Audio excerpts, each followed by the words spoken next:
చైతన్య ప్రసారం. నమస్కారం, మన ధర్మం కార్యక్రమానికి స్వాగతం. ఇవాళ మన ధర్మం కార్యక్రమంలో మన ధర్మ సందేహాలను నివృత్తి చేసేందుకు మనతో పాటు ఉన్నారు ప్రముఖ ఆధ్యాత్మికవేత్త ఆచార్య శ్రీ తాడేపల్లి పతంజలి గారు. గురుగారు నమస్కారం. నమస్కారం అమ్మా. గురుగారు, తర్పణం, అర్ఘ్యం ఈ రెండు ఒకటేనా, వేరువేరా? భీష్ముడికి తర్పణం ఇవ్వాలా లేకపోతే అర్ఘ్యం సమర్పించాలా? తర్పణము, అర్ఘ్యము చేసేటువంటి విధానం ఒకటైనప్పటికీ కొన్ని శబ్దాలు ఆ రెండింటిలోనూ మార్పు చెందుతూ ఉంటాయి. సాధారణంగా పితృదేవతల్ని, అంటే మన చనిపోయినటువంటి తాతలు, ముత్తాతలు ఇలాంటి వాళ్ళు ఎవరైతే ఉన్నారో వాళ్ళని పితృదేవతలు అని అంటాం. వాళ్ళని ఉద్దేశించి మనం కొన్ని ముఖ్యమైనటువంటి రోజుల్లో విడిచేటువంటివి నీళ్ళు ఏవైతే ఉన్నాయో వాటిని తర్పణాలు, మంత్రపూర్వకంగా నీళ్ళ వదులుతారు, తర్పణాలు. అర్ఘ్యం, అర్ఘ్యం అన్నా నీళ్లు వదలటమే. వాళ్ళ రోజు చేసేటువంటి కర్మల్లో కానివ్వండి, ప్రత్యేకంగా పూజలు చేసేటువంటి సందర్భంలో అర్ఘ్యం సమర్పయామి అని స్వామివారికి మనం అర్ఘ్యం ఇస్తూ ఉంటాం. అయితే ఈ రెండిటికి కొంచెం ఆ విధానాల్లో తేడా ఉంది. ఎవరిని ఉద్దేశించి చేస్తున్నామో వారి దగ్గర కొన్ని మాటల్లో తేడా ఉంటుంది. అయితే భీష్ముడు, మన ప్రశ్న ఏంటంటే భీష్ముడికి తర్పణం విడవాలా, అర్ఘ్యం విడవాలా అని అంటే పెద్దవాళ్ళు ఏం చెప్పారంటే తర్పణం విడవకూడదు. అదేంటండి, భీష్ముడు చనిపోయినటువంటి వారు కదా, మన పితృదేవతలు కదా, ఆయనకి తర్పణం విడవాలి కదా, ఎందుకంటే చక్కగా అంత గొప్పవాడు కదా అంటాం కదా, భీష్మే కదా, తర్పణాలు వదలండి అయ్యా అంటారు కదా.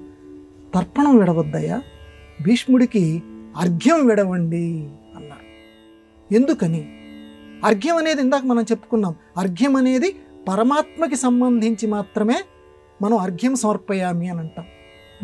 భగవంతుడి యొక్క గుణాలతో సమానమైనటువంటి వాళ్ళకి మాత్రమే అర్ఘ్యం మనం సమర్పయామి అని అంటాం. మరి ఇక్కడ భీష్ముడికి తర్పణం ఎందుకు విడవకూడదు అని అంటే ఆయన పరమాత్మకి సంబంధించినటువంటి విష్ణు సహస్రనామాన్ని లోకానికి చాటినటువంటి దైవాంశ సంభూతుడు. ఎందుకంటే ఈ రోజుకి కూడా చాలామందికి విష్ణు సహస్రనామం లేనిది రోజు గడవదు. ఎందుకంటే ఆ విష్ణు సహస్రనామం చదివి చాలా గొప్ప ఫలితాన్ని పొందినటువంటి కోటాను కోట్ల జీవులు ఉన్నారు. భగవంతుడి దగ్గరికి చేర్చేటువంటి ఉత్తమమైనటువంటి స్తోత్రం, దానికి మూలకారకుడు భీష్మాచార్యుల వారు. పూర్తిగా, ఎందుకంటే వసువులు అంటాం, అష్టవసువులు అంటాం. ఆ అష్టవసువుల్లో ప్రభాసుడు అనేటువంటి వసువు యొక్క రూపం ఒక దేవతా స్వరూపం భీష్ముడు. కాబట్టి లోకానికి దైవాంశతో జన్మించేటువంటి వాడు ఎన్నెన్ని ఉత్తమ గుణాలని ఈ లోకంలో స్థాపించి కడగదాకా చివరికి ఆదర్శాలతో ఎలా బతుకుతాడో లోకానికి నిరూపించినటువంటి ఆదర్శ పురుషుడు, దైవాంశ కలిగినటువంటి వాడు భీష్ముడు. కాబట్టి ఆయన్ని ఎవరి దగ్గరైతే దైవీ గుణాలు ఉంటాయో, దైవాంశ ఉంటుందో అటువంటి వాళ్ళకి తర్పణాలు వదలకూడదు, అర్ఘ్యం మాత్రమే ఇవ్వాలి. ఆయన దేవుడితోటి సమానమైనటువంటి వాడు. అందువల్ల భీష్ముడికి ఎవ్వరూ కూడా ఎట్టి పరిస్థితుల్లోనూ తర్పణం విడవకండి. ఆయన పితృదేవతలంటే మనం మామూలుగా మన తాతలు, మన తండ్రులు, చనిపోయినటువంటి వాళ్ళు ఎవరైతే ఉన్నారో వారికి తర్పణాలు వదలాలి. ఎందుకంటే మనకు తెలియదు వారు చనిపోయిన తర్వాత మళ్ళీ జన్మనెత్తారో తెలియదు, లేదా దురదృష్టవశాత్తు ఇంకా లోకాల్లో పరిభ్రమిస్తున్నారో తెలియదు. అటువంటి వారికి, ఓ దేవా ఇదిగో నేను నీళ్లు వదులుతున్నాను, దాహంతో కనుక వాళ్ళ నాలుగు పెడసగట్టుకుపోతుందేమో అని చెప్పి అటువంటి వారిని ఉద్దేశించాలి, తెలియనటువంటి వాళ్ళు. కానీ భీష్ముడి సంగతి అందరికీ తెలుసు చక్కగా. ఎందుకంటే భారతంలోనే స్పష్టంగా చెప్పారు, అలా శ్రీకృష్ణుడిని చూస్తుంటాడు, ఆ శ్రీకృష్ణుడిలో ఆయన యొక్క జ్యోతి, ప్రాణజ్యోతి లీనమైపోతుంది. దైవం నుంచి వచ్చారు, మళ్ళీ దైవంలో లీనమైపోయాడు. అందువల్ల దైవ సంభూతుడు కాబట్టి భీష్ముడికి మనం అందరం కూడా అర్ఘ్యం విడవండి, తర్పణం విడవకండి. గురుగారు, ఎవరైనా ఇద్దరు భక్తులు దైవాన్ని ఎంతో భక్తి శ్రద్ధలతో ఆరాధిస్తూ అభిషేకాలు, అర్చనలు చేస్తున్నప్పటికీ వారిద్దరిలో ఎవరో ఒక్కరిని మాత్రమే దైవం అనుగ్రహిస్తే మరొకరికి అపజయాన్ని, ఇంకొకరికి జయాన్ని దైవం కలుగజేస్తుందా? నిజంగా మనకు అనిపిస్తుంది, ఒక పోటీలో ఇద్దరు నిలబడతారు, ఎలక్షన్సే అనుకుందాం, లేకపోతే ఇంకోటి అనుకుందాం, ఇద్దరూ చక్కగా పూజలు చేస్తారు, కానీ ఒకరికి మాత్రమే జయం లభిస్తుంది. ఇద్దరు రుద్రాభిషేకాలు చేస్తారు, చక్కగా నిష్ఠగా కూర్చుంటారు, ఏమాత్రం కల్మషం లేకుండా ఇద్దరూ చేస్తారు, నేనే గెలవాలి అని చెప్పి. కానీ ఇద్దరూ గెలవరు, ఒక్కరు మాత్రమే గెలుస్తారు. ఇక్కడ వెంటనే మనకి ఒక ప్రశ్న వస్తుంది, మరి ఇద్దరూ చేసేది సమానమే అయినప్పుడు ఒక్కరికి మాత్రమే గెలుపు ఎందుకు వస్తుంది అంటే దేవుడికి పక్షపాతం ఉంటుందా? దీవ్యతి ఇది దేవః, ప్రకాశించేటువంటి వాడు, సాక్షీభూతః. దేవుడనే పదానికి అర్థం సాక్షి. కేవలం ఆయన సాక్షిలాగే ఉంటాట. వచ్చిన దాన్ని ఎవరికి వాళ్ళకి పంచిపెట్టడం, ఎవరికి ఎంత అర్హత ఉందో వాళ్ళకి అంత పంచిపెడుతూ ఉంటుంటట, అంతే. తాను ప్రత్యేకంగా ఒకరికి ఎక్కువ ఒకరికి తక్కువ అని ఉండదట. ఆ కర్మఫలం ఏదైతే ఉందో దాన్ని పంచిపెట్టే బాధ్యత చూస్తూ ఉంటుంటట. అందుకే ఆయన్ని సాక్షి అంటారు. అందువల్ల ఒకడెందుకు గెలుస్తున్నాడు, ఒకడెందుకు ఓడిపోతున్నాడు అని అంటే ఇదే కారణం. కర్మఫలమే మాత్రమే ఇక్కడ కారణం. ఇద్దరూ చేసేది ఒకే రకమైన పూజ చేస్తున్నారు, ఒకే రకమైన భక్తితో చేస్తున్నారు, ఏకాదశి రుద్రాభిషేకాలు చేస్తున్నారు. కానీ ఒకరినే ఎందుకు వరిస్తుంది అని అంటే ఇప్పుడు వచ్చేటువంటి పుణ్యము, దానితో పాటుగా పూర్వజన్మలో వీడు చేసుకున్నటువంటి పుణ్యము, ఇద్దరిలో ఒకరు అధికంగా చేసుకున్నారనుకోండి, తప్పదు. అధికంగా పుణ్యం చేసుకుంటే ఆ పుణ్యము, ఇప్పుడు చేసుకున్న పుణ్యము, ఈ రెండూ కలిసి ఆ గెలుపు వాడిని వరిస్తుంది.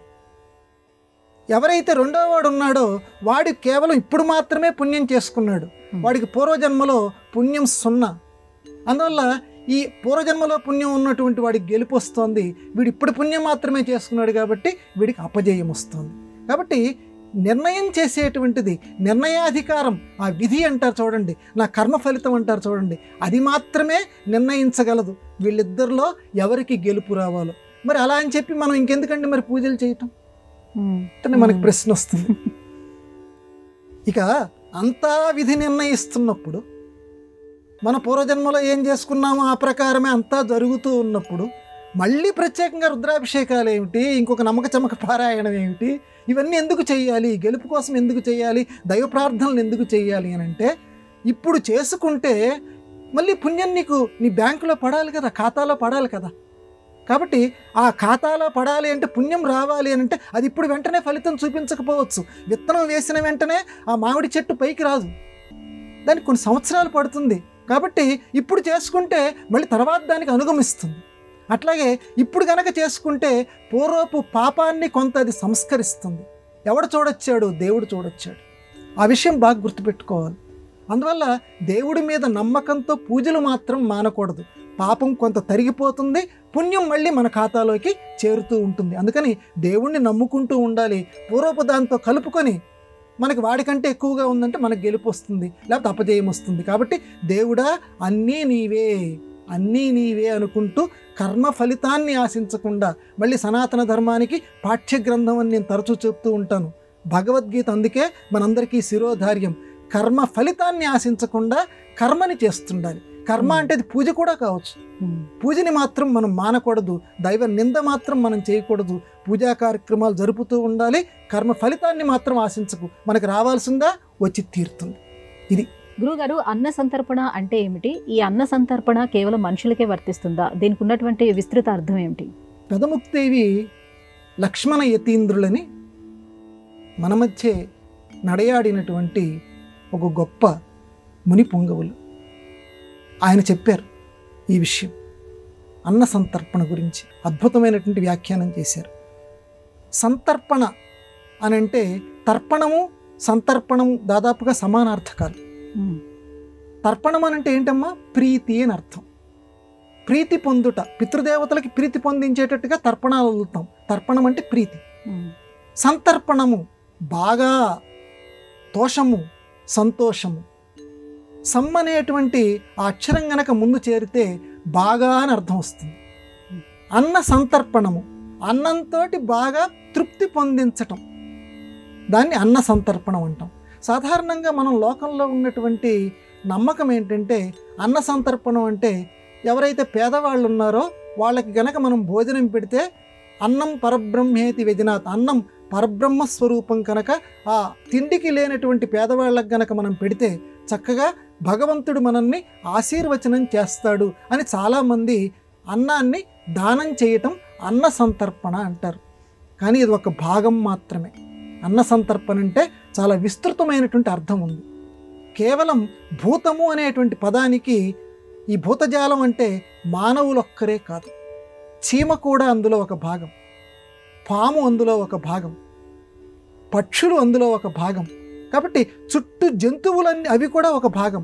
కాబట్టి భూతాలన్నింటికీ అధిపతి అని అంటే కేవలం మానవులొక్కరికే కాదు, శివుడు అధిపతి మొత్తం సమస్త భూతాలు ప్రాణంతో ఉన్నటువంటి అన్నిటికీ.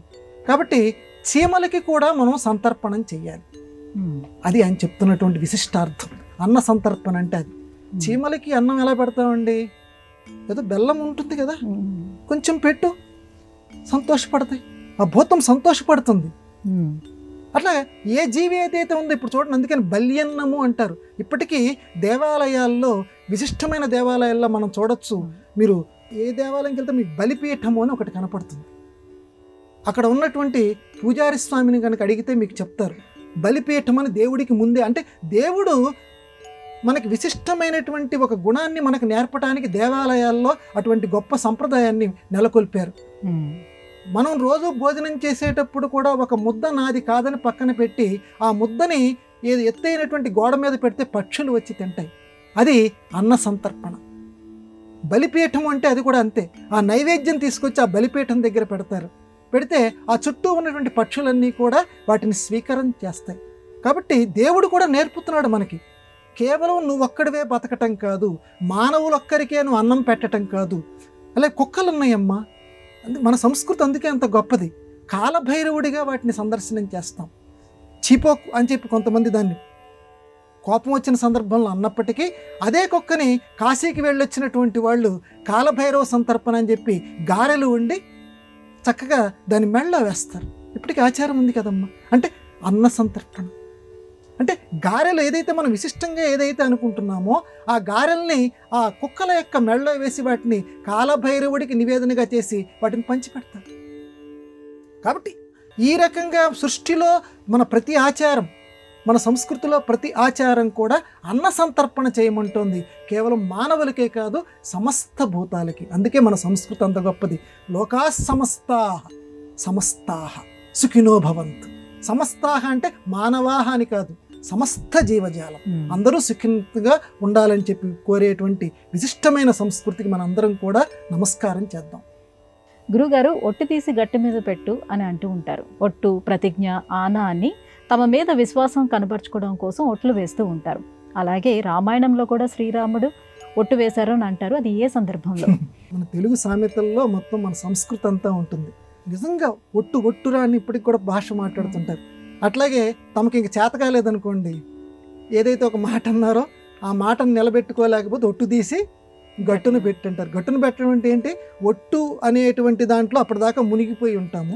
అవగాహన అయిందంటే, అవగాహనము అంటే మునక. అవగాహన అయిందంటే నేను చెప్పినటువంటి విషయంలో నువ్వు పూర్తిగా మునిగిపోయావా. ఇప్పుడు మునిగిపోయినటువంటి వాడికి ఇంకొక ఆలోచన రాదు, పూర్తిగా అందులోనూ ఆలోచన ఉంటుంది. ఎలా నేను బయటపడాలి, ఎలా నేను బయటపడాలనే ఆలోచన ఉంటుంది. అలాగే నేను చెప్పింది నీకు అవగాహన అయిందా అంటే ఆ విషయమే తప్పించి ఇంకో ఏది నీకు గుర్తుకు రావటం లేదా అంటే నేను చెప్పిన విషయం నీకు బాగా వంట పట్టిందా అని చెప్పడానికి నీకు అవగాహన అయిందా అంటారు.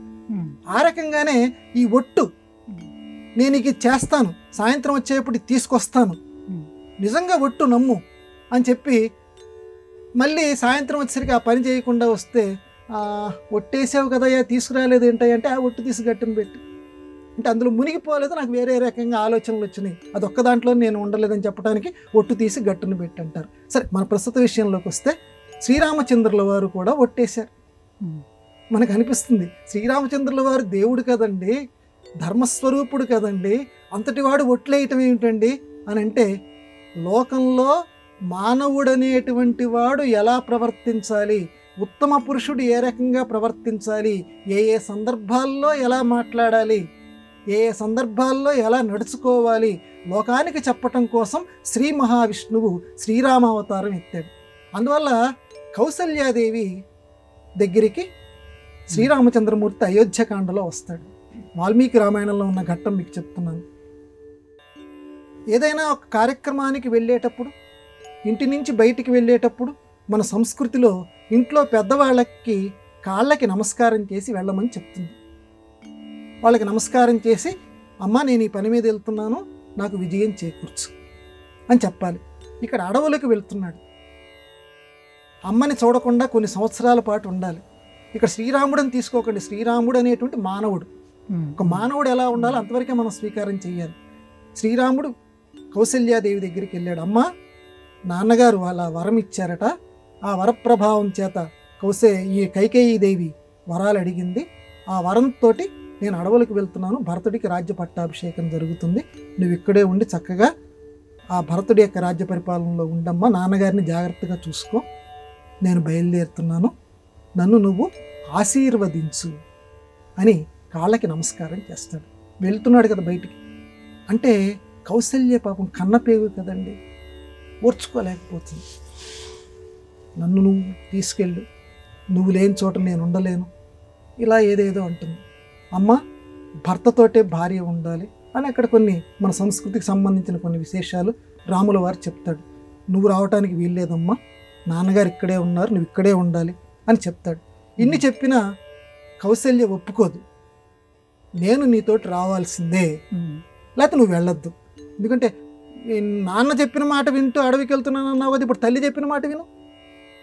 ఇప్పుడు ఎవరు చెప్పిన మాట కాదనకూడదు అన్నావు కదా, తల్లిని నేను చెప్తున్నాను, నువ్వు అడవులకి వెళ్ళొద్దు అంటుంది. కాదమ్మా అని ధర్మాధర్మ చర్చలు అవన్నీ జరుగుతాయి అనుకోండి. చేసిన తర్వాత ఎంత చెప్పినా కౌసల్య వింటలేదు. నేను నీతో పాటు అన్న వస్తాను, లేకపోతే నువ్వు ఇక్కడే ఉండంటాను. అప్పుడు అమ్మా నేను ఒట్టేస్తున్నాను అంటాడు. ఇక నువ్వు ఏదైనా ఒక్క మాట మాట్లాడితే నా మీద ఒట్టు. శ్రీరామచంద్రమూర్తి అంటాడమ్మా, అహం గమిష్యామి, అమ్మా నేను వెళ్ళిపోతున్నాను, ఇక నువ్వు నన్ను వద్దు అని వారిస్తే నా మీద ఒట్టు. ఇక్కడ ఒట్టు అనేటువంటి పదం ఇక్కడ ఏం అర్థం చెప్తుంది? చనిపోవటం అనేటువంటి అర్థంలో వస్తుంది. అంతే కదమ్మా. ఇప్పుడు లోకంలో కూడా ఒరే ఇంకొక మాట మాట్లాడేవా, ఒట్టు, నా మీద ఒట్టు అంటే ఇక నేను చనిపోయినంత పని అవుతుంది సుమా అని, ఒరే ఎందుకు ఆ మాట అంటున్నావు అని చెప్పి ఇక ఎదుటివాడు తట్టుకోలేక రుద్ర బాబా ఆ మాట అనద్ర అంటారు. కాబట్టి ఒట్టు అనేటువంటిది ప్రమాణము అనే ఒక అర్థంలో ఉంది, ఒట్టు అనేటువంటిది సావు అనే అర్థంలో కూడా ఉంది. కాబట్టి అమ్మాయికి నువ్వు ఇంకొక మాట మాట్లాడితే నా మీద ఒట్టు, నా ప్రాణాల మీద ఒట్టు. ఇక తల్లి పాపం ఏదైనా ఓర్చుకోగలదు, కానీ బిడ్డ ప్రాణాలు పోతుంటే తల్లి ఓర్చుకోలేదు కదా, అప్పుడు ఇంక మాట్లాడలేకపోతుంది. ఇక ఎందుకంటే నా మీద ఒట్టు అనేసరికి ఇంకేం మాట్లాడలేక, సరే అలాగేనాయనా వెళ్ళిరా అని చెప్పి కౌసల్యాదేవి శ్రీరామచంద్రమూర్తిని ఆశీర్వదిస్తుంది. అందువల్ల ఇక ఎంత చెప్పినా వినకపోయేసరికి చిట్ట చివరి దారిగా, చిట్ట చివరి బ్రహ్మాస్త్రంగా, మాటల బ్రహ్మాస్త్రంగా ఒట్టు అనేటువంటి పదాన్ని శ్రీరామచంద్రమూర్తి ఒక మానవ అవతారంలో వచ్చాడు కాబట్టి మానవులకు ఉన్నటువంటి ఆ బలహీనత, ఎదుటి వాళ్ళని ఒప్పించడానికి మన సంస్కృతిలో చిట్ట చివరగా వాడేటువంటి ఆ అస్త్రాన్ని తల్లి దగ్గర ప్రయోగిస్తాడు. ధర్మ సంస్థాపనార్థం, సత్యవాక్య శోభితం కోసం, సత్యవాక్యాన్ని పరిపాలించడం కోసం. అంతకు తప్పించి ఆయన నిజంగానే ప్రాణాలు పోతాయా లేకపోతే తల్లి తీస్తుందా అని కాదు అక్కడ అర్థం. ఆ ఒట్టు వల్ల ఆయనకేంటమ్మా, ఆయన భగవత్ స్వరూపుడు. కాబట్టి లోకంలో ఒక ఉత్తమ ఆచారాన్ని నిలబెట్టడం కోసం, ఉత్తమ ఆచారాన్ని ప్రచారం చేయటం కోసం వాల్మీకి శ్రీరాముడి నోటి వెంట ఆ మాట అనిపించాడు. గురుగారు, ఇక మరో సందేహం. శ్రీమాత శ్రీమాత్రే నమః అని లలితా సహస్రనామావళిలో జగన్మాతను ప్రస్తుతించింది. ఈ రెండు ఒకటి కాదా? రెండు ఒకటేనమ్మా, కాకపోతే రెండిటి మధ్య కొంత భేదం ఉంది. శ్రీమాత, శ్రీ మహారాజ్ఞి, శ్రీమత్సింహాసనేశ్వరి మనందరికీ తెలుసు, లలితా సహస్రనామంలో మనం చెప్పుకునేటువంటివి. దీనికి ఒక ఛందస్సు ఉంది, దాన్ని అనుష్టుప్ ఛందస్సు అంటారు. 16 అక్షరాలు. ఆ 16 అక్షరాల్లో శ్రీమాత, శ్రీ మహారాజ్ఞి, శ్రీమత్సింహాసనేశ్వరి అనేటువంటి అక్షరాలు ఒక పాదంలో వస్తాయి. ఇక్కడ అనుష్టుప్ ఛందంలో సరిపోవటానికి శ్రీమాత, శ్రీ మహారాజ్ఞి, శ్రీమత్సింహాసనేశ్వరి వస్తుంది. అక్కడ శ్రీమాత్రే నమః, శ్రీ మహారాజ్ఞే నమః, శ్రీమత్సింహాసనేశ్వరే నమః అని మనం పెడితే అక్కడ ఛందస్సు సరిపోదు. కాబట్టి ఛందస్సుగా గనక ఉంటే శ్లోకం చదవటానికి బాగుంటుంది. అందువల్ల ఎక్కువ మందికి అది నోటికి వస్తుంది. ఇప్పటికి కూడా లలితా సహస్రం నోటికి వచ్చినటువంటి వాళ్ళు చాలామంది ఉన్నారు. వాళ్ళు శ్రీమాత్రే నమః, శ్రీ మహారాజ్ఞే నమః ఇది చదువుతారు, కానీ ఆ రకంగా చదవాలి అంటే కొంచెం దానికంటే కష్టం. అందువల్ల సులభంగా మొత్తం ఆ 1000 నామాలు చెప్పుకుంటే ఇంకా ఎక్కువ ఫలితం ఉంటుంది. కాబట్టి ఈ ఛందస్సుకి సరిపోయేటట్లుగా శ్రీమాత అని పెట్టారు. అందుకే రెండిటికి అర్థాలు ఒకటే. చతుర్థ్యంతం ఎందుకు పెట్టారంటే మన పురాణాల్లో మన దేవతల యొక్క నామాలని మనం పూజ చేసేటప్పుడు చిట్ట చివర చతుర్థ్యంతము అంటారు. చతుర్థి విభక్తితోటి ఆ నామాన్ని కలుపుతూ ఉంటారు. చతుర్థి విభక్తి అని అంటే కొరకున్ కై చతుర్థి విభక్తి. రామ రామో రామ హే రామ హే రామ రామ అని చెప్పి సంస్కృతంలో శబ్దాలు ఉన్నాయి. అందువల్ల రామాయ. అలాగే శ్రీమాత్రే, సంస్కృతంలో శ్రీమాత్రే అంటే శ్రీమాత కొరకు నేను నమస్కారం చేస్తున్నాను. కాబట్టి శ్రీమాత అన్న ఒకే రకమైన ఫలితం, శ్రీమాత్రే నమః అన్న ఒకే రకమైన ఫలితం. కాకపోతే అక్కడ ఛందస్సు సరిపోవటానికి మాత్రం ఆ రకంగా నిర్మాణం చేశారు. అయితే ఛందస్సు యొక్క గొప్పతనం ఏంటంటే మనస్సుకి తొందరగా హత్తుకుంటుంది. కాబట్టి ఛందస్సు చదవటానికి చాలా వీలుగా ఉంటుంది. కాబట్టి 2 రకాలుగాను లలితా అమ్మవారిని మనం పూజ చేస్తే ఆవిడ చక్కగా మనల్ని అనుగ్రహిస్తుంది. ఈ సందర్భంలో మళ్ళీ ఇంకొక మారు మనం చెప్పుకుందాం. మొత్తం లలితా శాస్త్రం చదవలేనటువంటి వాళ్ళు ఆ ఒక్క పదం చదవండి. శ్రీమాత్రే నమః. శ్రీమాత్రే నమః అనండి. నేను అంత దూరం నేను పలకలేను అనంటే శ్రీమాత, శ్రీమాత అని ఒక్క పదం అనండి చాలు. అమ్మ చాలా సంతోషిస్తుందట. ఆ మొట్టమొదటి పదం ఏదైతే ఉన్నది, ఇప్పుడు చూడండి విష్ణు సహస్రనామంలో విశ్వం అనేటువంటి ఒక్క పదం మొత్తం 1000 నామాలని తనలో కలిపేసుకుంది. 1000 నామాలు మొత్తం ఫలితం. ఆ 1000 నామాలు చదవలేనటువంటి వాళ్ళు విశ్వం అనేటువంటి పదం చదివితే, ఎందుకంటే మొత్తం విశ్వం అంటే ఏంటి? ప్రపంచం. ప్రపంచంలో ఏదైతే ఉన్నదో అదంతా కూడా పరమాత్మకి అని చెప్తున్నాం విశ్వం. కాబట్టి ఈ 1000 నామాలు ఏదైతే ఉన్నాయో వాటి అర్థాలన్నింటిలో కూడా ఆ విశ్వం అనే పదంలో చేరిపోతాయి. అలాగే శ్రీమాత అనేటువంటి దాంట్లో ఆ మిగతా 999 నామాలు ఏవైతే ఉన్నాయో ఈ నామాలన్నింటినీ కూడా తనలో దాచుకుందట. శ్రీమాత అనేటువంటి పదం అంత గొప్ప పదం, శ్రీమాత అనేటువంటి నామం. అందువల్ల ఆ ఒక్క నామం ఉన్న చదివితే మీకు ఏవైతే దుర్గతులు ఏవైతే ఉన్నాయో వాటన్నింటినీ కూడా ఆ అమ్మవారు తొలగించేస్తుంది. అందువల్ల శ్రీమాత అలాగే శ్రీమాత్రే నమః ఈ రెండు ఒకటే, కాకపోతే ఛందస్సు కోసం అని చెప్పి శ్రీమాత అన్నారు. గురుగారు, ఇవాటి మన ధర్మం కార్యక్రమంలో మాకు వచ్చినటువంటి ఈ సందేహాలన్నీ కూడా నివృత్తి చేసినందుకు ధన్యవాదాలండి. నమస్కారం అమ్మా. ఇది ఇవాటి మన ధర్మం కార్యక్రమం. రేపటి మన ధర్మం కార్యక్రమంలో మళ్ళీ కలుసుకుందాం. నమస్కారం. ఈ కార్యక్రమాన్ని తిరిగి చూడాలనుకుంటే www.youtube.com/ETV Life Spiritual లో చూడవచ్చు.